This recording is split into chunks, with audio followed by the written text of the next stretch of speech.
Hello प्यारे बच्चों, नमस्कार। आप सभी का स्वागत किया जाता है हमारे कृष्णा क्लासेज में, जिसकी आप सभी को होता है आपके लिए चतुर्थ श्रेणी के लिए हमने इंपॉर्टेंट क्लासेस लगाना स्टार्ट कर दिया गया है चतुर्थ श्रेणी के लिए। और आज के इंपॉर्टेंट प्रश्न शुरू हो रहे हैं। राजस्थान जीके के इंपॉर्टेंट प्रश्न है जो 21 से प्रश्न शुरू होंगे और आपके सामने आगे तक चलेंगे। बिल्कुल है। तो पहला प्रश्न अपन शुरू करते हैं। तो पहला प्रश्न है, बनी ठनी चित्रकला किस शैली से संबंधित है? और यह प्रश्न बार बार पूछा गया था। तो ऑप्शन नंबर है जयपुर, ऑप्शन नंबर बी आपका जैसलमेर, ऑप्शन नंबर सी आपका जालोर, ऑप्शन नंबर डी आपका किशनगढ़। जो बनी ठनी चित्रकला संबंधित है वो किशनगढ़ है। बिल्कुल डी आंसर होने वाला था। कौन सा? तो डी फॉर डाकू भैया वाला आंसर आपका बिल्कुल बढ़िया आंसर था। डी फॉर डाकू भैया वाला बिल्कुल है।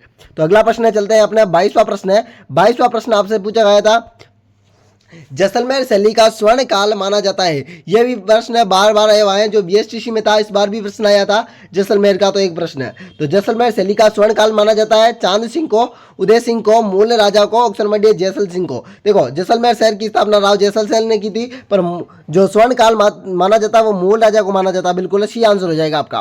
तो अगला प्रश्न चलते हैं। अगला प्रश्न आपके सामने आपका तीसरा प्रश्न है, पर 24वां लिखा हुआ है, कोई बात नहीं। तो आपके सामने तीसरा प्रश्न है हो रहा है, तो भित्ति चित्र के लिए कौन सी हवेलियां प्रसिद्ध है? तो यह तो आपको पता ही होनी चाहिए, भित्ति चित्र के लिए कौन सी हवेलियां प्रसिद्ध है। बिल्कुल है। तो 24वां प्रश्न है या तीसरा प्रश्न है, तो अलवर, शेखावटी, अजमेर और कोटा। तो भित्ति चित्र के लिए आपकी कौन सी? तो शेखावटी की हवेलियां प्रसिद्ध है। कौन सी? शेखावटी की हवेलियां प्रसिद्ध है। बिल्कुल है। तो आगे चलते हैं अपने चौथा प्रश्न की ओर, क्योंकि आपने सुचारू रूप से जो प्रश्न देखा वो अलग थे और ये प्रश्न अलग थे। वो प्रश्न पूछे गए थे, ये प्रश्न है ना अब आने की पूर्ण संभावना है।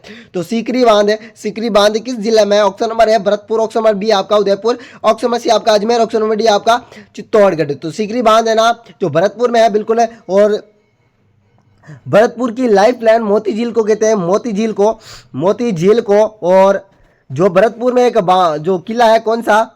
भरतपुर में कौन सा किला? तो लोहागढ़, लोहागढ़, लोहागढ़, लोहागढ़ आपके भरतपुर में है। लोहागढ़ एक परी का दुर्ग है। मैं पहले तो इसको दुर्ग को एक अच्छी प्रकार से बना देता हूँ। ये लीजिए, ये दुर्ग आपके सामने, ये दुर्ग होगा और ये परी का हो जाएगा इसका, ये आपका इसका परी का हो जाएगा। इसको हटाना पड़ेगा वापस एक बार। ये लीजिए, इसका परी का ये हो जाएगा, ये इसका परी का, ठीक है ना। ये लीजिए, अब इसके चारों ओर एक खाई भी बना देते हैं। बिल्कुल बना देते हैं सर। ये लीजिए, ये मैंने भी खाई बना दी। अभी इस खाई में पानी कहाँ से आएगा सर? इस खाई में पानी कहाँ से आएगा? तो पानी मैं लेकर आता हूँ। लो, वापस बनाना पड़ेगा क्या? ये लीजिए, ठीक है ना। अब इस खाई में पानी आएगा ना, वो यहाँ से, यहाँ से, यहाँ से कहाँ से? जो अलवर के थाना गाजी से, थाना गाजी, थाना गाजी से। देखो, रूपनगढ़ रूपरेला नदी याद करवा देता हूँ मैं। थाना गाजी से, थाना गाजी से है ना। थाने गाजी से आएगा कहाँ पर सर? इस नदी पर एक सीकरी बांध बना है। कौन सा? ये सीकरी बांध, सीकरी बांध, सीकरी और बांध, बांध, बांध, ठीक ना। सीकरी बांध से कहाँ पर जाएगा? तो मोती झील में जाएगा सर। मोती झील में, मोती झील है इधर, तो मोती झील में जाएगा। तो मोती झील कहाँ पे जाएगा? मोती झील का पानी है ना, तो भरतपुर के किले में जाएगा। इस परी का दुर्ग के चारों ओर भरेगा, इसको भरेगा, ठीक ना। इसको भरने के बाद ये भरतपुर की मोती झील इसे क्या कहलाएगी? तो लाइफ लाइन कहलाएगी। Lifeline, lifeline. तो आपको एक प्रश्न यह भी निकल के आया। तो भरतपुर की लाइफ लाइन तो मोती झील है। तो भरतपुर की लाइफ लाइन क्या हो जाएगी? तो मोती झील हो जाएगी। बिल्कुल है। सर यह सर याद हो गया।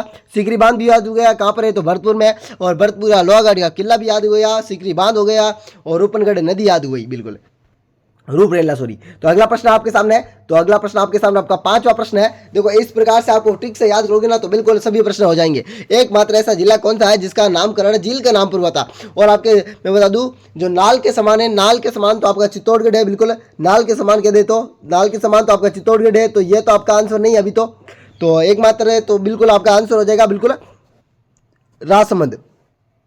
जो राजसमंद झील के नाम पर इसका नाम पड़ा है, राजसमंद, ठीक है ना। आगे चलते हैं अगला छठा प्रश्न की ओर। तो छठा प्रश्न है, तांबा नगरी। तांबा नगरी किसे कहते हैं?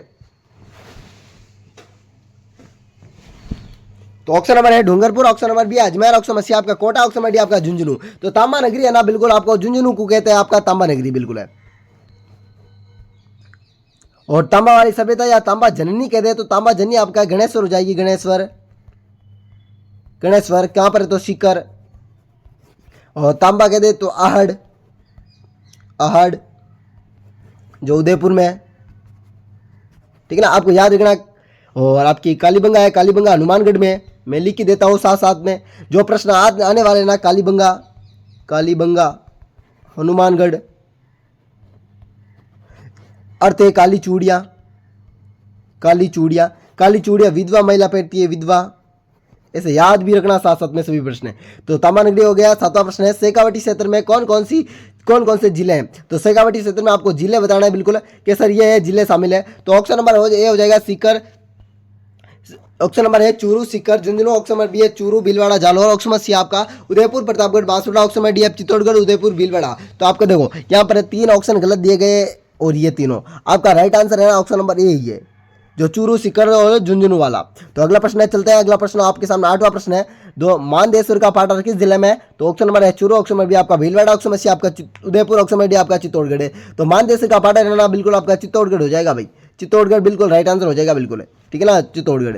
तो अगला प्रश्न की ओर चलते हैं। 9वां प्रश्न है, जो लूनी नदी का है उद्गम स्थल पूछा है भाई, लूनी नदी का उद्गम स्थल कितना है। तो लूनी नदी का उद्गम स्थल बताना है। तो ऑप्शन नंबर है जालोर, ऑप्शन नंबर बी है जयपुर, ऑप्शन नंबर सी आपका अजमेर, ऑप्शन नंबर डी आपका सिरोही। तो लूनी नदी का उद्गम स्थल आना बिल्कुल बता देंगे आप सभी बच्चे। तो लूनी नदी का उद्गम स्थल तो बिल्कुल है, तो लूनी नदी का उद्गम स्थल हो जाएगा, जल्दी से आंसर आना चाहिए बिल्कुल। तो लूनी नदी का उद्गम स्थल आपका सी हो जाएगा अजमेर, ठीक है ना। अगले प्रश्न की ओर चलते हैं। अगला प्रश्न है, माई नदी का कुल लंबाई, माई नदी की राजस्थान में लंबाई पूछे तो 171 किलोमीटर, पॉइंट कुछ है तो 171 किलोमीटर तो आप देखने को मिलेगा बिल्कुल। तो कुल लंबाई हो जाएगी 520, 529, 570 और 574। तो माई नदी की कुल लंबाई कितनी हो जाएगी भाई, किसी को पता है क्या। तो माई नदी की कुल लंबाई हो जाएगी 574 किलोमीटर, ठीक है ना। तो राजस्थान में बैठी 171 किलोमीटर। तो आपके सामने 11वां प्रश्न है। 11वां प्रश्न है, भरतपुर की लाइफ लाइन किसे कहते हैं कहलाती है। अभी मैंने प्रश्न बताया था, सीकरी बांध, रूपनगढ़, ये लोहागढ़ दुर्ग, जिसके परिका दुर्ग कहते हैं, उसकी खाई को भरेगी बिल्कुल बिल्कुल बिल्कुल आपका हो जाएगा रूपनगर नदी, तो मेहनता नदी और मोती झील और जयसमंद झील। तो आपके सामने आपका झील आया कौन सा, मोती झील, मोती वाली झील, ये आपका राइट आंसर होने वाला था बिल्कुल। तो अगला प्रश्न चलते हैं। 12वां प्रश्न है, झील कितने प्रकार की होती है।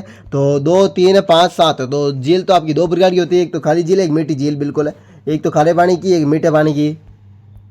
तो अगला प्रश्न चलते हैं अपने, और चैनल को सब्सक्राइब और बेल आइकन को प्रेस कर देना आपको अच्छा वीडियो लगा तो बिल्कुल। और आपको कमेंट करना साथ साथ में कि सर जो प्रश्न पूछ रहे हैं इसमें से मैंने काफ़ी प्रश्न आ रहे थे या नहीं आ रहे थे बिल्कुल। तो मानसी वाकल परियोजना राजस्थान के किस जिले में है। तो बिल्कुल उदयपुर, जोधपुर, तो उदयपुर और प्रतापगढ़ है। तो कौन सा हो जाएगा, मैंने तो प्रश्न ही बता दिया, तो उदयपुर बिल्कुल राइट आंसर होने वाला था सी।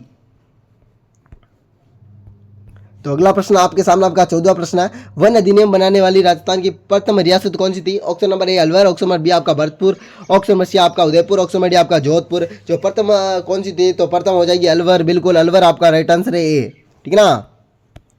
आगे चलते हैं। अपना 15वां प्रश्न है। 15वां प्रश्न इंपॉर्टेंट प्रश्न है जो काले हिरण के लिए संबंधित है। काले हिरण के लिए कौन सा अभ्यारण्य प्रसिद्ध है। Option number A Sariska, option number B Kumbhalgarh, option number C Tal Chhapar, option number D आपका केवला देव। तो केवला देव कहाँ पर है, तो बिल्कुल बता देंगे आप सभी। तो काले हिरण के लिए आपका ताल छापर अभ्यारण्य जो चूरू में है, ताल छापर अभ्यारण्य आपका चूरू में।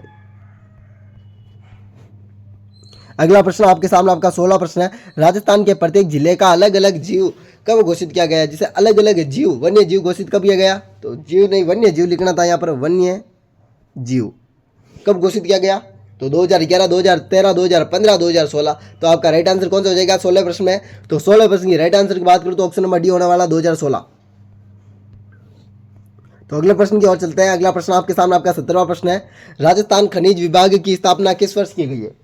राजस्थान खनिज विभाग की स्थापना ऑप्शन नंबर है 1956, option number 1971, option number C आपका 1979, ऑप्शन नंबर डी 1981। तो आपका राजस्थान में खनिज विभाग की स्थापना ऑप्शन नंबर सी आपका राइट आंसर हो जाएगा बिल्कुल है।